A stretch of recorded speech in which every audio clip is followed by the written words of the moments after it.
Muy bien, queridos chicos, ¿cómo están? Profesor, Bienvenidos. Buenos días, buenos ¿me días. escuchan bien? Sí, Buenos días, profesor, se profesor. escucha muy bien. Buenos Hola, días, profesor. buenos días con todos, ¿cómo se encuentran? Espero que estén muy bien, gozando de buena salud, en unión de vuestras familias. Cámara. Seguramente muchas veces, o muchos de ustedes en el trabajo, porque es sábado y muchos trabajamos los días. Hola Mayra, buenos días.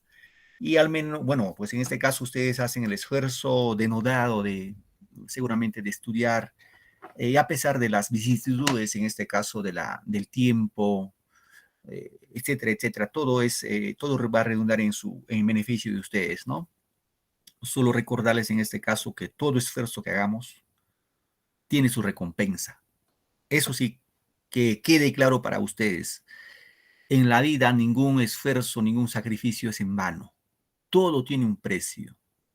Y eso ustedes me van a dar la razón de acá a unos cuantos años más.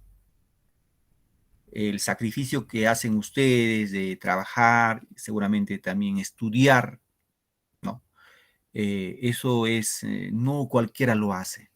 Y yo a los chicos así que trabajan, estudian, pues lo valoro demasiado porque no es fácil. Estudiar y trabajar no es cosa fácil. Tampoco es imposible. Ahí es cuando uno valora nuestro esfuerzo, ahí valoramos, ¿no? Quizás algunos de ustedes, papá y mamá les apoya económicamente, les paga su pensión, les compra su ropita, les da la comida, etcétera, etcétera. Excelente. Y muchas veces esos chicos no valoran el esfuerzo que hace papá, mamá.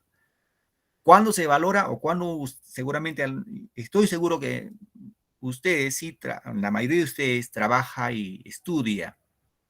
Entonces, cuando uno trabaja y estudia y ve el sacrificio, dice, bueno, yo trabajo y lo poquito que gano, lo mucho que gano, voy invirtiendo en mi estudio.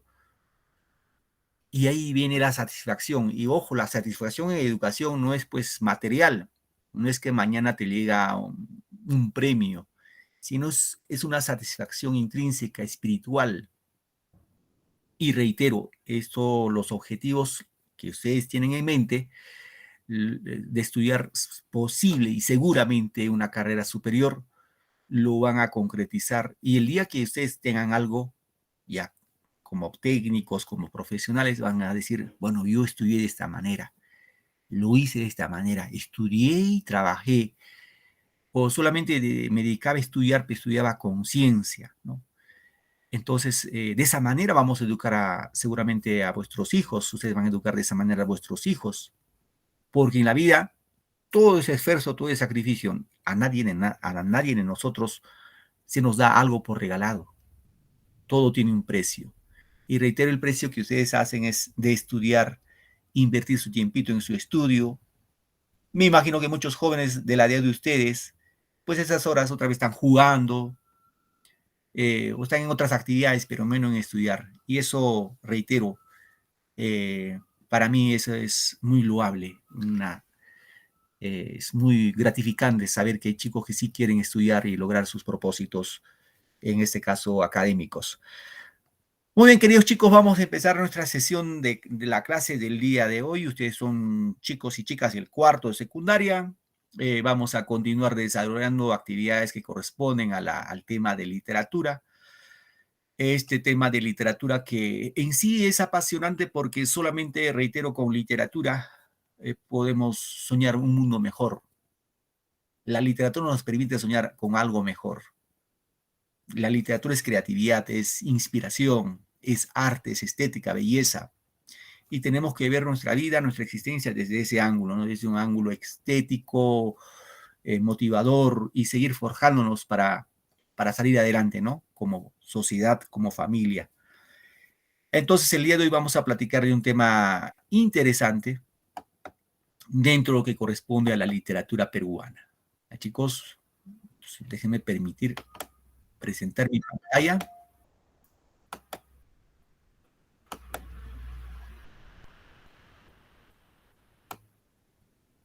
Muy bien, entonces vamos con nuestra clase. El día de hoy vamos a platicar de un tema por demás interesante. Reitero, estamos desarrollando lo que es la literatura peruana. literatura peruana. Y tengamos al final de este bimestre ya una idea más clara, ¿no? Y vamos a platicar de lo que es el romanticismo peruano. ¿Ya, chicos? El romanticismo peruano. Por ahí solamente un pequeño acápite, queridos muchachos, seguramente les ha pasado también a ustedes, no lo sé, pero hay un tema que les quiero compartir. En función a mis datos, ¿ya? Mis datos personales, yo soy el profesor Loli Aranda y mi nombre es Amílcar. Posiblemente por ahí algunos, no de ustedes, no creo que sean ustedes, pero sí hay un grupo de chicos del colegio me dicen, profesora, señorita, seguramente por apellido Loli. Bueno, Loli, en algunos países, por ejemplo en España, el Loli es nombre de mujer, obviamente, ¿no? Pero en mi caso es mi apellido. Chicos, por favor, esa prescripción nomás, no me confundan. No va a ser ese profe, se llama Loli, pero es varón. ¿Ya? Esa aclaración, mi apellido es Loli y es masculino, por favor. ¿Ya, chicos? Bien, vamos con nuestro tema entonces. Aparte de la anécdota, porque para mí lo es algo anecdótico, porque algunos de vuestros compañeros dicen, profesora, digo, no soy profesora, soy profesor. Bien, chicos, entonces vamos a platicar. Wow, me falta presentar. Si algo no está claro, me dicen, profe, falta esto, lo otro. No estoy presentando mi pantalla. Bien. A ver, antes de empezar nuestra clase, pregunto, ¿qué tema platicamos la clase pasada? ¿Recuerdan?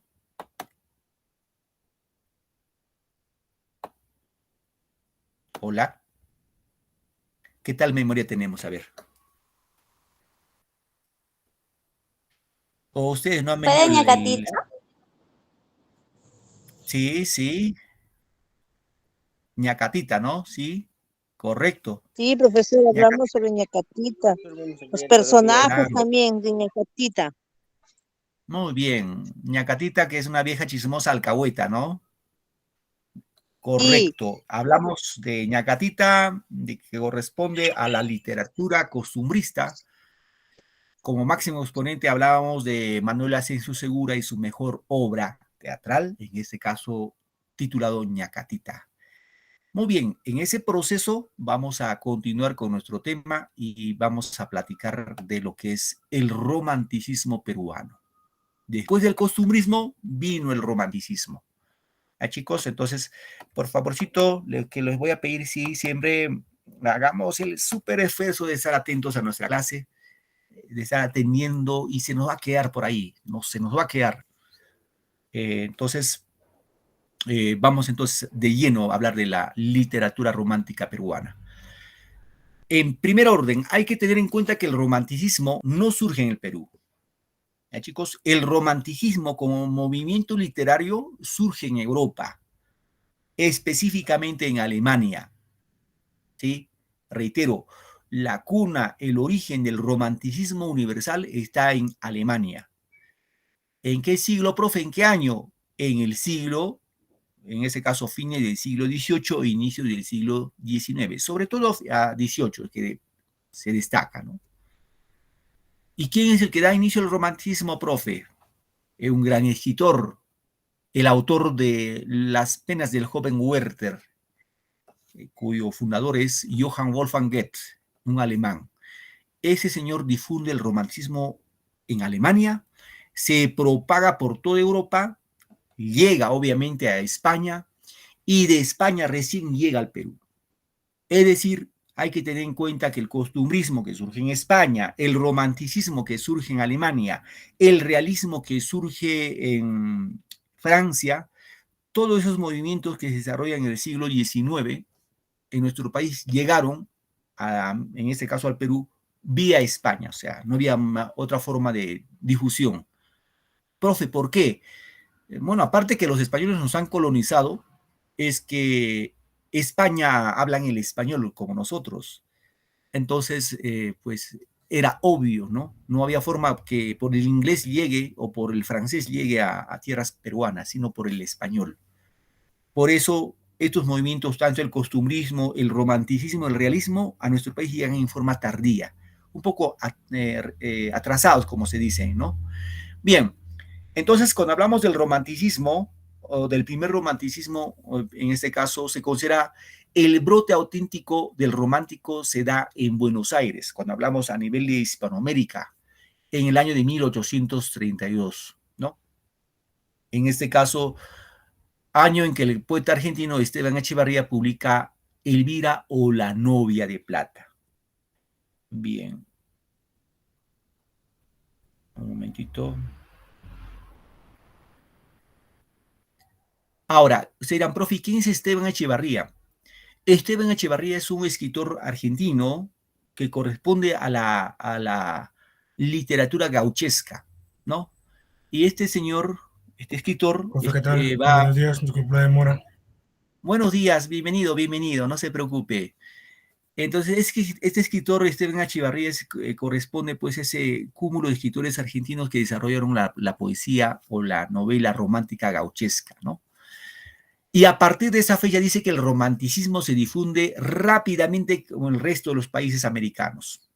En algunos, como en Argentina, México, Chile y Cuba, llegan a existir, dice, hasta dos generaciones románticas. Una, en este caso la primera, de los que nacieron entre los años de 1800 a 1830 y que alcanza su apogeo antes de 1850. Disculpen, chicos, alguien quiere ingresar a clase, disculpen, por favor, su disculpa, la disculpa es el caso. A ver, por favor. Bien. Entonces, continuamos, por favor, con el romanticismo.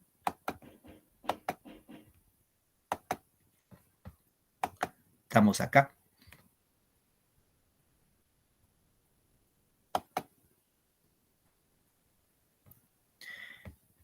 Seguimos entonces, chicos. Wow. Esto no es por acá. Bien. Entonces hemos indicado que se desarrollan dos generaciones, ¿no? La primera entre los nacidos entre el año de 1800 a 1830 y que alcanza su apogeo, su esplendor en 1850, y la segunda de los que nacieron, pues, después del año de 1830, que denomina pasado, hasta 1850, hasta aproximadamente de 1880. Esta fecha es importante, 1880 o un año menos, 1879. ¿Por qué, profe, 1879 es importante? Porque en el 1879 es la guerra, inició la guerra entre Perú y Chile, ¿no? ¿Qué más dice? Aproximadamente se da como fruto el romanticismo entremezclado entre las tendencias y estilos. En síntesis, ¿qué se quiere decir en este punto del romanticismo? Es decir, que al Perú llega el romanticismo en forma tardía, ¿sí? En forma tardía. En este caso, en postremerías de la guerra con Chile, a postremerías todavía. Eso hay que tener en cuenta, queridos muchachos. Muy bien. Seguimos, por favor. Vamos ahora a ver si lo que corresponde a las características. Bien. ¿Qué más decimos? En el Perú el romanticismo solo llegó después del año de 1850. Es pues un fenómeno tardío, se llegó tardíamente, ¿no? Por lo que no solo hubo una generación de escritores románticos, lo que Ricardo Palma llamó los bohemios, ¿no? Los bohemios. Ahora, ¿cuáles son las características del romanticismo? ¿No? Esto sí hay que tener en cuenta porque esto, para no confundir con el costumbrismo, no confundir con el realismo. Una de las características del romanticismo peruano es que va a imitar las formas francesas y españolas. Es decir, los escritores peruanos, que son don Ricardo Palma y Carlos Augusto Salaverry, entre otros, esos dos destacan, van a tratar de imitar al estilo de la literatura francesa y española. ¿Y quiénes son, profe, esos escritores? Siempre hay que ir tomando nota como referencia, ¿no? En Francia, por ejemplo, un gran romántico, escritor romántico es Víctor Hugo. Víctor Hugo, el autor de la famosa novela Los Miserables, o otra obra, Nuestra Señora de París o Nuestra Señora de Nostradamus, ¿no? Que van a tratar de imitar a este escritor francés, reitero, Víctor Hugo. Y en España van a tratar de imitar sobre todo a Gustavo Adolfo Bécquer, ¿no? El autor de la obra Rimas. Entonces, estos escritores, tanto Gustavo Adolfo Bécquer como Víctor Hugo, van a influenciar en los escritores peruanos, ¿no? En los escritores peruanos para tomar el estilo, o sea, querer asemejarse a lo que escribieron estos escritores. ¿Ah, chicos? ¿Qué más?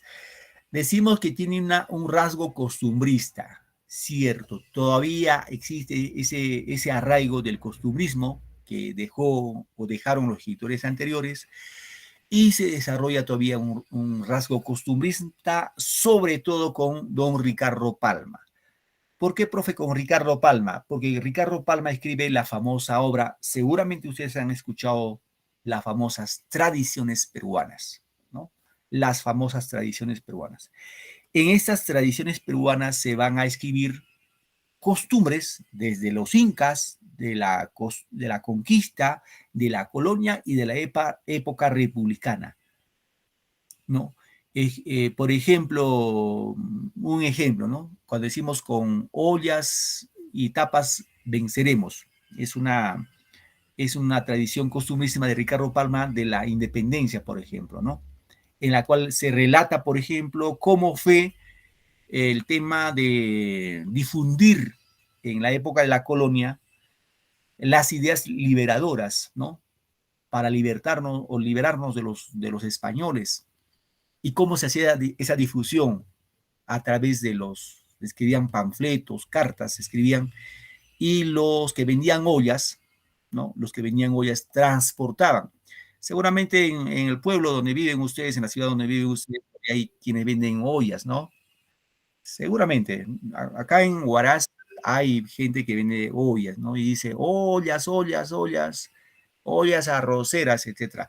Claro, en esa época pues, no habían ollas así tan modernas como ahora. En esa época habían otras ollas que se cargaba, el vendedor cargaba al lomo, se llevaba a la espalda un cúmulo de ollas. Y llevaban en la última olla, en esa parte llevaban las cartas a en este caso, a los patriotas, ¿no? Para difundir qué estrategias estaban tomando para luchar contra los españoles. Y cómo era la forma de llamar, ¿no? Decían con ollas y días venceremos, esa era la clave. Entonces, un patriota escuchaba con ollas y días venceremos, eso era lo que escuchaba en la puerta de su casa, eso era un mensaje que llegaba a la carta. Bajaba el vendedor de la olla, sacaba todas las ollas y en la última olla estaba la carta que había enviado otro personaje patriota. Así se iba difundiendo, ¿no? ¿Por qué? O sea, profe, ¿pero por qué? ¿Por qué no llevaba en su bolsillo? Porque los españoles requisaban, ¿no? Buscaban a los que hacían ese tipo de difusión. Y obviamente si te encontraban llevando una carta patriota, de los patriotas, simplemente te mataban, te fusilaban, no había compasión, te fusilaban. Entonces, pues estos patriotas que vendían ollas se valieron de esa manera para difundir. Fíjese, esa tradición que son con días y ollas venceremos tiene un rasgo costumbrista, es parte de nuestra independencia, ¿no? Entonces no se salió del costumbrismo, se mantuvo todavía el costumbrismo. Otra característica en este caso destacó el género lírico encima del dramático y el narrativo. En este caso, cuando decimos que destacó el género lírico, sobre todo con los poemas de Carlos Augusto Salaverry, el Pigurano. Él hace netamente poesía lírica, ¿no? Otra característica es que va a resaltar los valores de la ciudad, ¿no? Reitero, resalta los valores de la ciudad y centralistamente fe limeñista, sobre todo habla de Lima. Otra característica fe aristocrático y coyuntural, ¿no? O sea, de los ricos, de alguna manera, los que tenían el poder económico. Y cuando hablamos del término coyuntural, de lo que sucedía en ese momento. Ahora, Como representantes de este movimiento literario del romanticismo vamos a encontrar estos escritores. Por ejemplo, a Manuel Nicolás Corpancho, El poeta cruzado, es su obra. Ojo, este señor Manuel Nicolás Corpancho ese es el que trajo el romanticismo de España al Perú. ¿Ya? Es el que trajo el romanticismo, Manuel Nicolás Corpancho. Otro escritor tenemos a Narciso Arestegui, el padre Orán. Aquí encontramos a Ricardo Palma con sus famosas tradiciones peruanas. Tenemos a Carlos Augusto Salaverry, Cartas a un ángel. Tenemos también a José Arnaldo Márquez, La bandera de Ayacucho. Luis Benjamín Cisneros, su obra es Julia o Escenas de la vida de Lima, ¿no? Otro escritor es Pedro Paz Soldán y Unamue, ¿no? O el apelativo de Juan de Arona, Sonetos y Chispazos. Y el otro escritor es Clemente Altaus con su obra Poesías patriotas o patrióticas y religiosas. Profe, ¿esos todos los nombres tengo que aprenderme? No necesariamente, pero sí estos dos. Chicos, estos dos sí es necesario aprendernos de memoria. ¿Por qué? Porque es parte de nuestra cultura general. Eso sí tiene que ser bien clarito, ¿ya? ¿Quién es, profe? Ricardo Palma. Este señor Ricardo Palma, que es limeño, y Carlos Augusto Salaverry, piurano. Estos dos son los mejores escritores del romanticismo peruano. La mejor obra de Ricardo Palma, Tradiciones peruanas. La mejor obra de Carlos Augusto Salaverry, que es un poemario, es Cartas a un ángel. ¿Ya, chicos? Muy bien. ¿Alguna pregunta hasta ahí? Por favor, me confirman si me están escuchando. ¿Alguna pregunta? Si está Ninguna, claro. profesor. Muy bien, muchas gracias. Si hay cualquier duda, con confianza, por favor, no tengan temor. Pregunten lo que les genera una duda. Nunca, jamás me molesto. Yo más bien me alegro cuando me preguntan mis alumnos. Y si me preguntan, me voy a alegrar mucho porque quiero, o sea, me hacen entender que quieren aprender. ¿Ya, chicos? Muy bien, entonces vamos a hablar de don Ricardo Palma. ¿Alguna pregunta? Hola. Alguien está con el micro prendido y le escucho su suspiro. Gracias, muy bien. Bien, entonces vamos a hablar de don Ricardo Palma Soriano, ¿no? Este personaje peruano, escritor peruano, seguramente ustedes, ¿quién no ha escuchado hablar de Ricardo Palma? Todos hemos escuchado hablar de Ricardo Palma. No creo que me digan, profe, yo nunca he escuchado, para mí es nuevo. No creo. Este escritor peruano nace en 1833 y fallece, voy a cambiar como pluma y no me pinta mi pluma, a ver, algo pasó. Se terminó la tinta de la pluma, creo. A ver, decía que ese escritor nace en 1833 y fallece en 1919. Tiene un apelativo de Ricardo Palma que se llama El Bibliotecario Mendigo. Chicos, este es su apelativo de Ricardo Palma. Les pueden preguntar a ustedes, ¿a quién se le llama el bibliotecario mendigo? Ya saben ustedes que el bibliotecario mendigo es don Ricardo Palma. Pregunto, ¿por qué se le llamará el bibliotecario mendigo? Quizás ahí ustedes han indagado, han preguntado. ¿Por qué se le llamará el bibliotecario mendigo a Ricardo Palma? ¿Alguien me podría contar, por favor? Hola, chicos. Porque escribía obras, literaturas. Ya, muy bien. A ver, otra idea. Otra idea, chicos. ¿Por qué se le llama a Ricardo Palma el bibliotecario mendigo?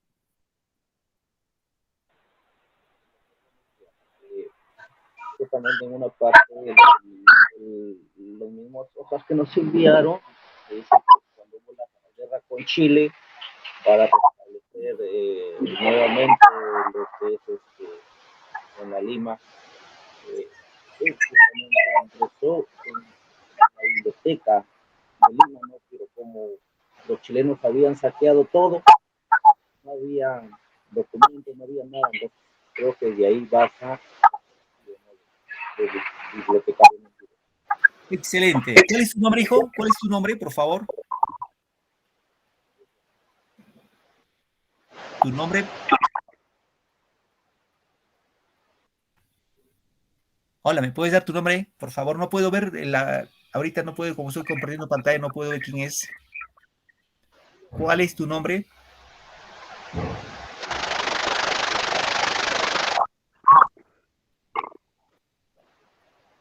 Bueno, no logro escuchar su nombre, pero ya luego me comparte su nombre.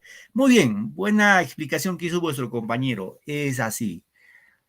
A Ricardo Palma se le llama el bibliotecario mendigo por una simple razón.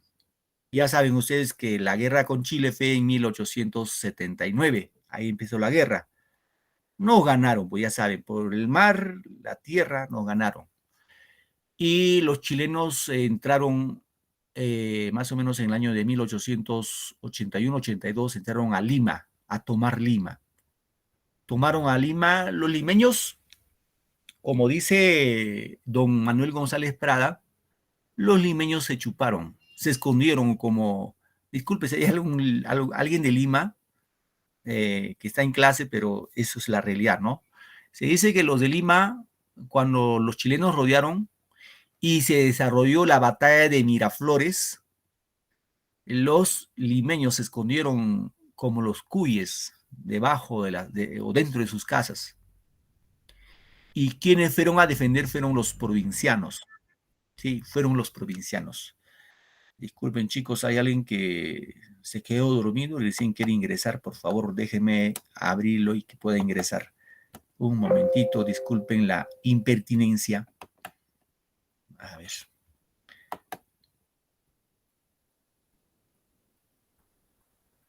Bueno, no hay nadie. Alguien, o en todo caso, alguien levantó la mano o quiere ingresar. Bien, no hay nada. Bien, entonces les decía que cuando... Bien, entonces seguimos, ¿ya, chicos? Entonces, ¿qué pasó cuando los chilenos llegaron y nos ganaron la batalla de Miraflores? Los chilenos, como decía vuestro compañero, incendiaron nuestra Biblioteca Nacional. Bueno, la actual Biblioteca Nacional se encuentra por la avenida Bancay. Estos chilenos, lamentablemente, las mejores obras se lo llevaron para Chile, los que ellos consideran importantes. Y los demás, las demás obras simplemente lo quemaron, lo destruyeron, ¿no? Lo destruyeron. Pues en ese periodo de guerra, los chilenos abusaron de los limeños, se hicieron de la suya con Lima. Se dice que por esa época, cuando Lima estuvo tomado por los chilenos, habían saqueado, destruido la Biblioteca Nacional, hubo un francés, un militar francés, un general francés, que en estos momentos no recuerdo el nombre, vio todos los abusos que cometían los chilenos y fue a entrevistarse con el general chileno y le dijo: mira, chileno o general chileno, te doy 24 horas para que dejes Lima, porque estoy viendo cómo tú abusas con el poder de arma que tienes, estás abusando con la gente civil de Lima. Si tú no te vas en 24 horas, yo traigo el ejército de Francia y te hago la guerra. Recién los chilenos con esa amenaza, pues se fueron, porque habían hecho de la suya de pobre Lima. Entonces, como decía vuestro compañero, se le llamaba bibliotecario mendigo a Ricardo Palma porque después de la guerra con Chile, como no teníamos biblioteca, él lo que hizo es tocar puerta por puerta si alguien podría donar libros, obras, para reconstruir la biblioteca del Perú, la Biblioteca Nacional del Perú.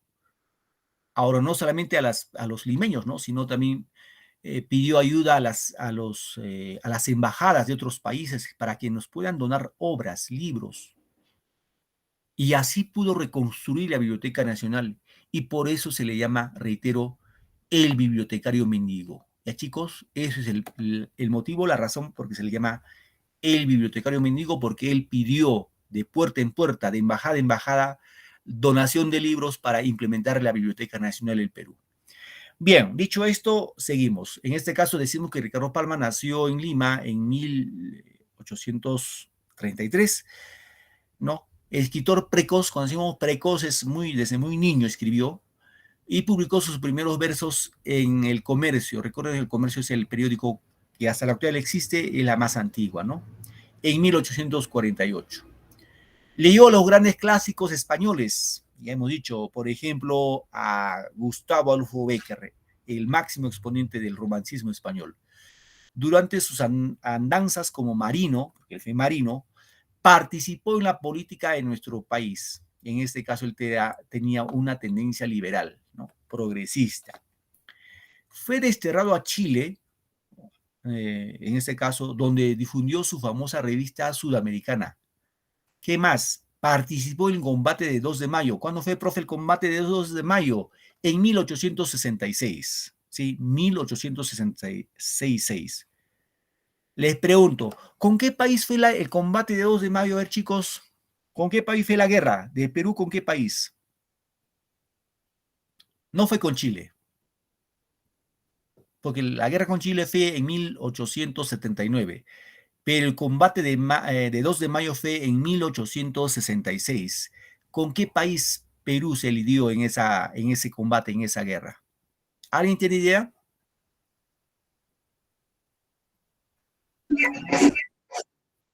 Díganme nomás, por favor, díganme, participen, por favor, chicos.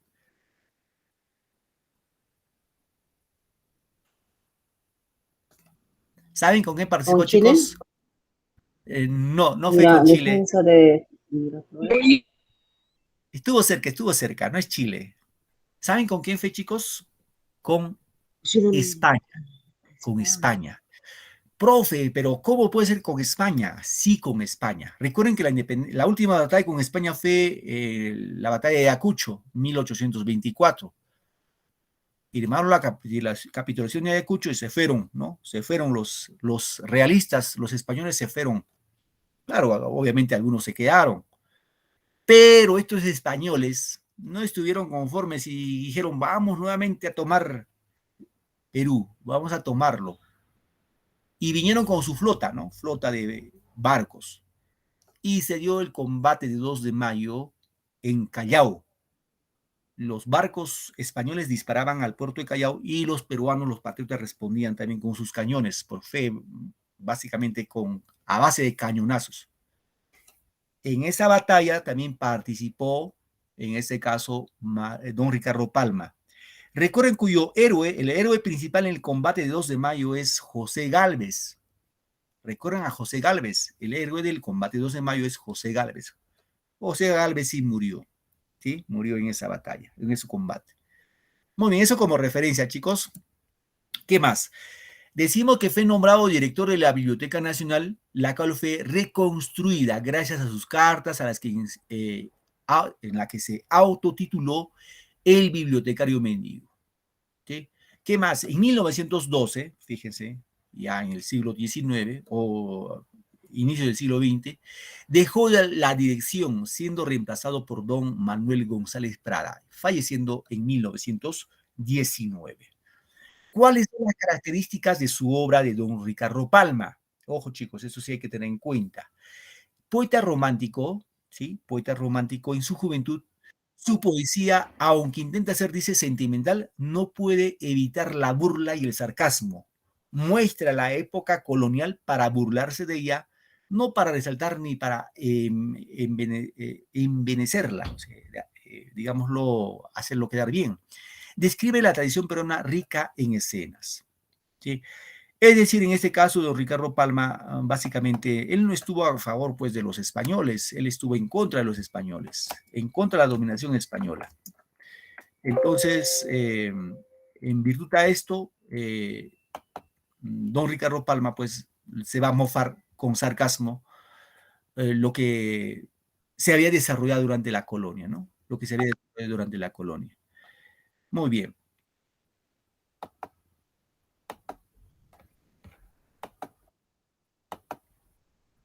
Seguimos, voy a seguir compartiendo acá.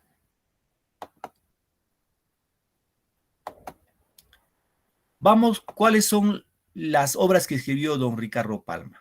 Esto es importante tener en cuenta, al menos como parte de nuestra cultura general.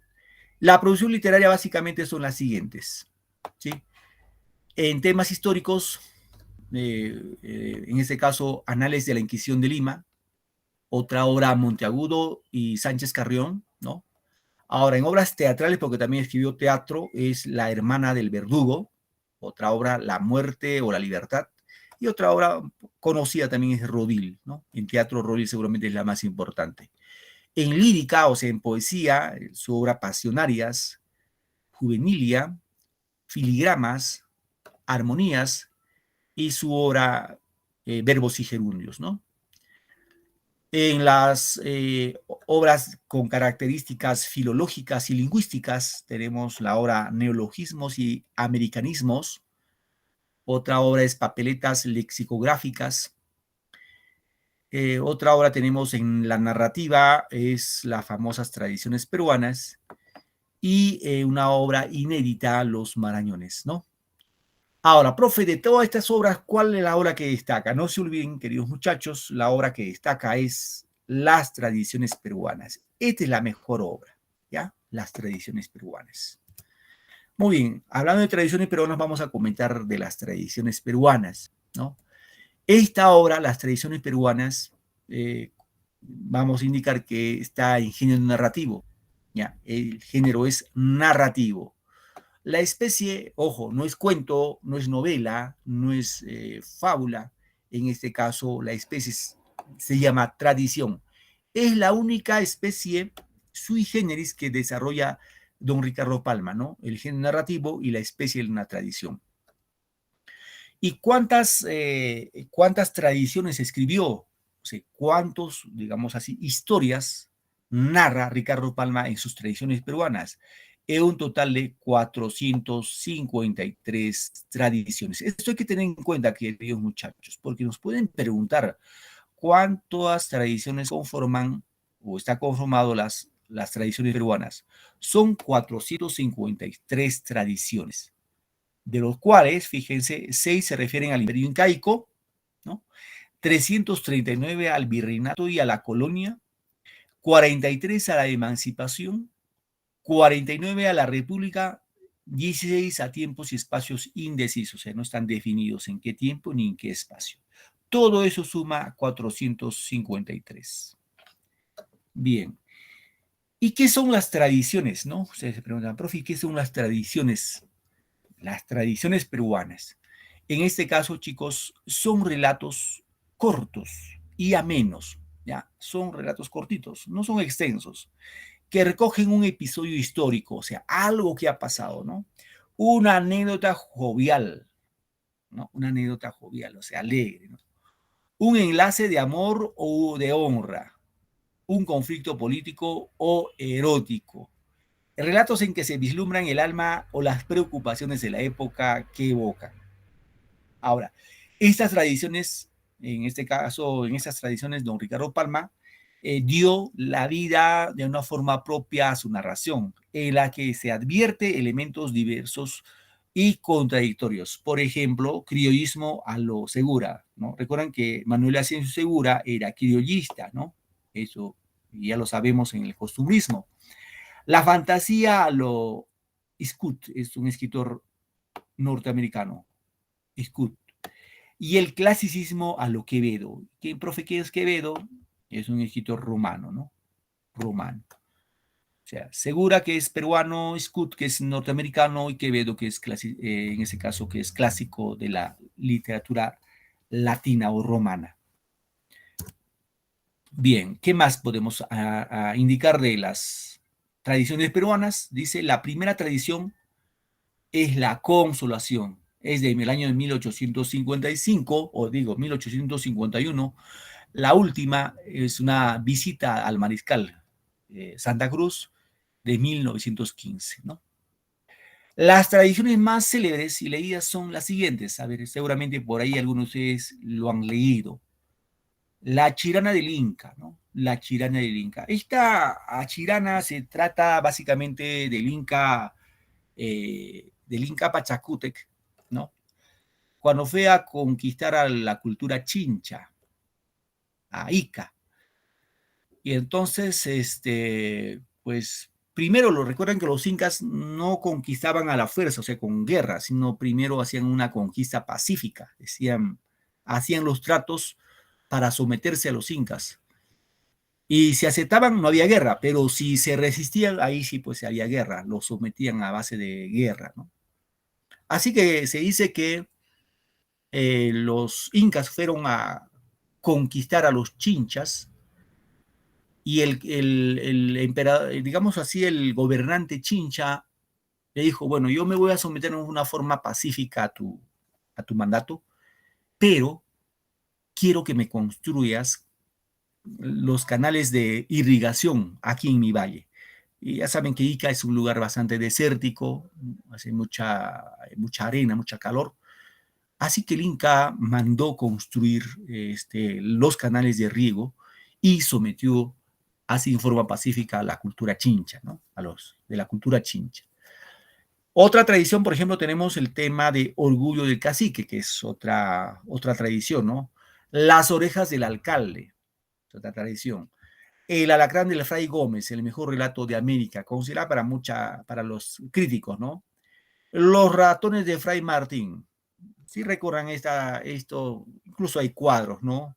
De San Martincito, en la cual él juntaba a los ratones, al pericote y al perro en un solo plato, ¿no? O sea, los tres comían en un solo plato. Los ratoncitos, el gatito y el perrito. Y no sé, ya saben, pues el gato se come al ratón, el perro y el gato no se quieren ver, ¿no? Otra tradición que también seguramente lo han leído ustedes son los mosquitos de Santa Rosa, ¿no? Cuando Santa Rosa hace el milagro y ordena a los mosquitos, ¿no? Otra tradición es el titulado Genialidades de la Perricholi. Es una tradición netamente limeña, ¿no? De la época colonial. Bien. ¿Qué más tenemos? Otras tradiciones.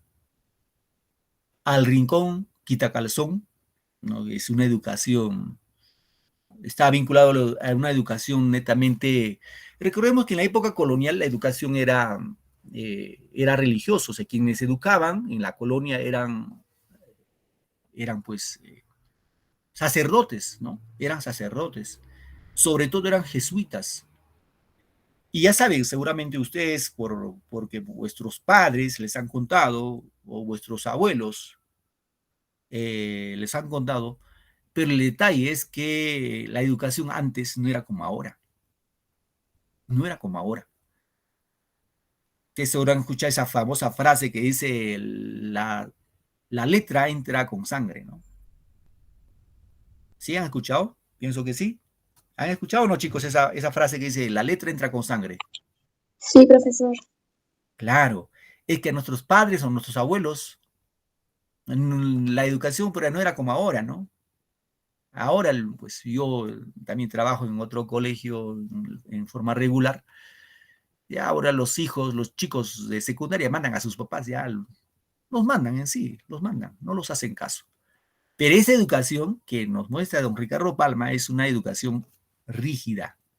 Ejemplo, el alumno que no haya cumplido las actividades, o sea, cuando yo era el profe, y venían los alumnos a clase y a ver, tráigame su tarea, ¿no? La tarea.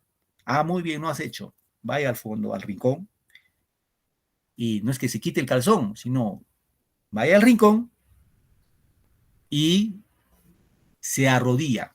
Se levanta los pantalones y se arrodilla. Tenía que arrodillar.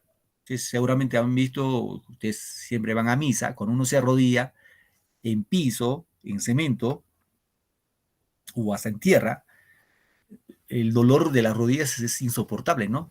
Entonces, cuando van a confesarse y están arrodillados y les duele la rodilla, o nos duele la rodilla, y el profesor le tenía ahí sentado toda la clase, arrodillado toda la clase, pero mirando a la pared, miraba a la pared, no tenía que mirar a la pizarra, sino mirar a la pared y escuchar ahí la clase, mirando la pared. Ese era el castigo, ¿no?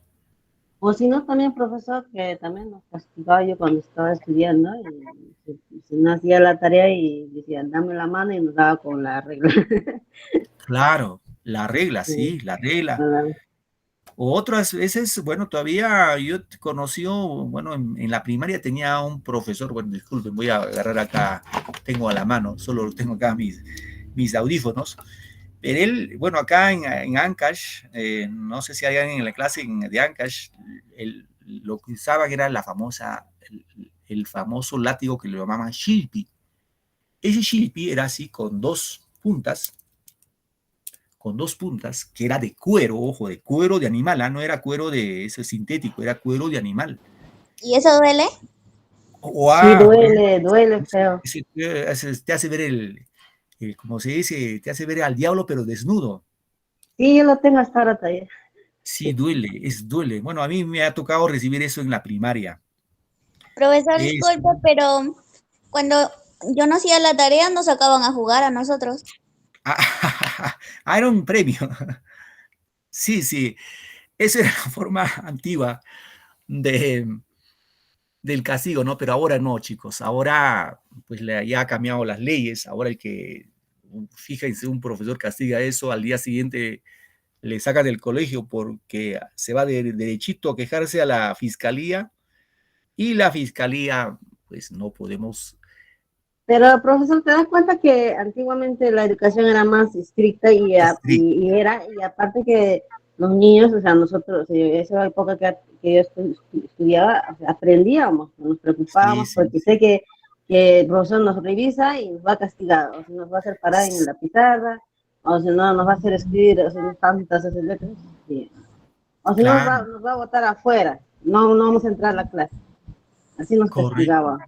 Y era Sí, sí, más que todo nosotros ya nos preocupábamos porque el profesor nos va a castigar y tenemos que cumplir con las tareas, algo así, o sea, más, ¿no? sí, sí, Es sí, que era era, buena la educación hace aquellos años, pero ahora ni siquiera les revisa, el profesor sí, a los niños no, o sea, más que todos los adolescentes, sí, cuando tiene van a la razón nada. ahí, tiene razón, toda la razón.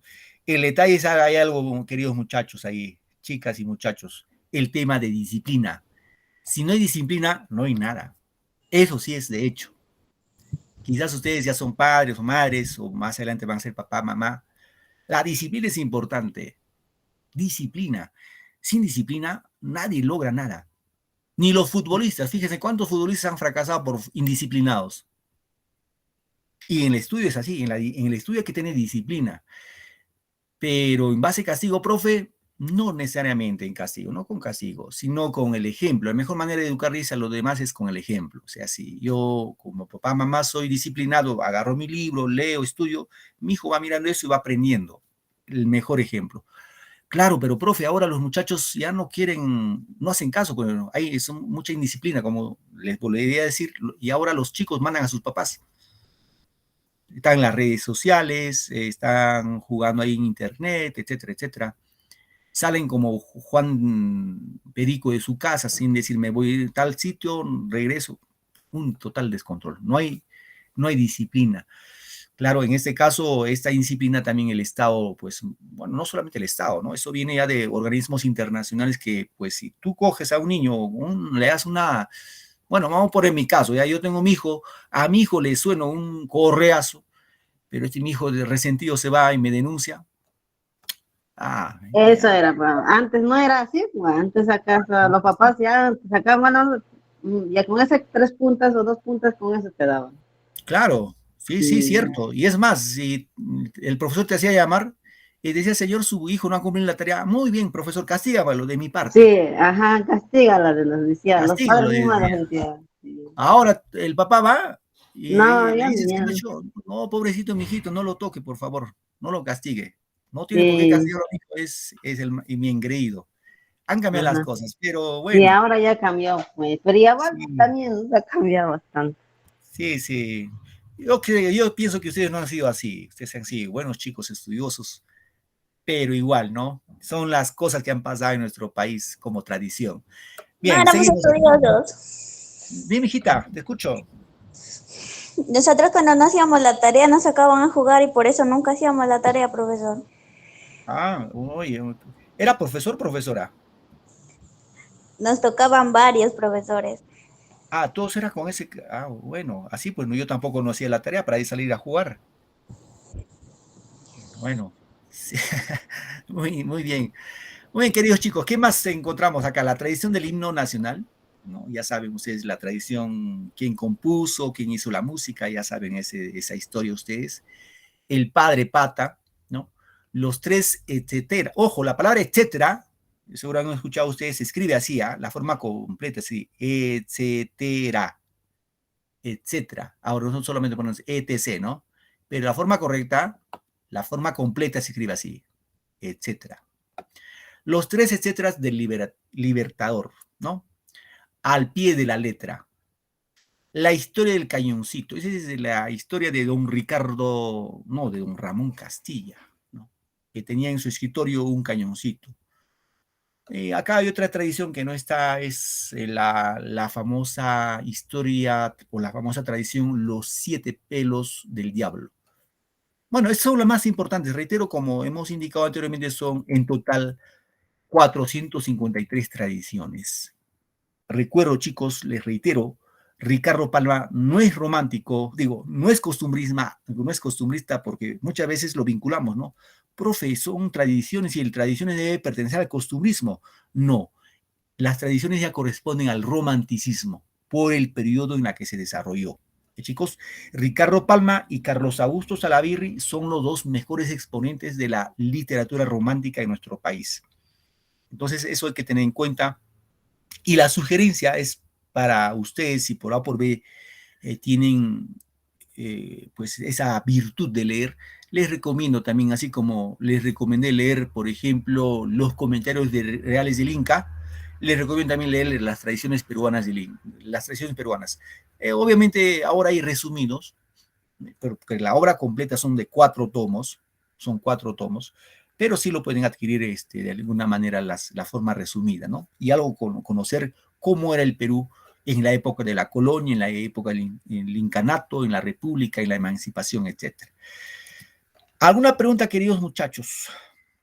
Algo que no quedó claro, por favor, pregunten.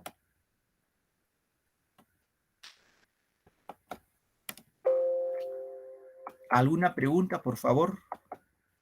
No, profesor, para mí todo está claro, solo que la educación sí ha cambiado bastante ahorita. Sí, sí, tienes razón, la educación ha cambiado, ya no, ojo, ahora la enseñanza, ustedes lo saben, ¿no? La enseñanza es por competencias. Sí, ahora Y sí es por competencia. ahora el tema, ¿nosotros enseñamos por competencias? No, nosotros estamos enseñando todavía por conocimientos. Dice, profe, ¿y por qué? Por conocimientos, porque lamentablemente los exámenes de admisión de institutos y universidades es por conocimientos, no por competencias. Y todavía estamos por eso desarrollando clases por conocimientos, porque quizás a ustedes les va a servir para poder postular. El tema que estamos hablando hoy, por ejemplo, el romanticismo, que es tema de 4º año, ya en los colegios no se enseña. En el colegio se está enseñando 4º secundario otros temas por competencia. Por ejemplo, que sepan hacer una infografía, por ejemplo, ¿no? Y ahora cuando vas a postular a una universidad no te preguntan, pues, infografía, no te preguntan. Te van a preguntar Ricardo Palma, sí, te van a preguntar el romanticismo, sí, te van a preguntar. Entonces, por ahí un poquito que, pues, también nosotros vamos más centrados hacia el tema de que a usted le sirva para más adelante, para postular a un centro superior y que le sirva como elemento base para poder ingresar, ¿no? Porque si hacemos competencias, que sí lo podemos hacer, pero de ahí se va a decir, profe, pero lo que usted nos ha enseñado en el colegio no ha entrado para nada en el examen de admisión. Entonces va por ese lado también. Bien, queridos chicos, muchachos, muchas gracias por su tiempo y su paciencia. Ya nos vemos la próxima semana en una sesión más. Que tengan un bonito fin de semana, una bonita tarde y muchas gracias por su tiempo y su paciencia. Hasta la próxima, queridos muchachos. Profesor, gracias también, cuídese. Lo mismo, cuídense ustedes. Profesor. Muy Hasta bien. luego. Hasta luego con todos, cuídense también, felicidades. Hasta luego, profesor. Gracias por la enseñanza, muchas gracias. Feliz Hasta fin de luego, semana. chicos. Chao. Gracias, lo mismo para ustedes. Gracias, profesores. Hasta luego. Hasta luego. Listo, profe, cuídese. Hasta Feliz luego, fin de semana. cuídense, hasta luego, gracias. Hasta la próxima clase, profesor. Muy bien, Ruthcita, cuídate. Felicidades. Hasta luego, profesor. Chao, Clarita. Chao, María. Nos vemos. Disculpe. No hay lista, ¿verdad? No por ahora, hijo, ya acá lo tenemos acá grabando por sus datos. No te preocupes, Benjamín. Gracias.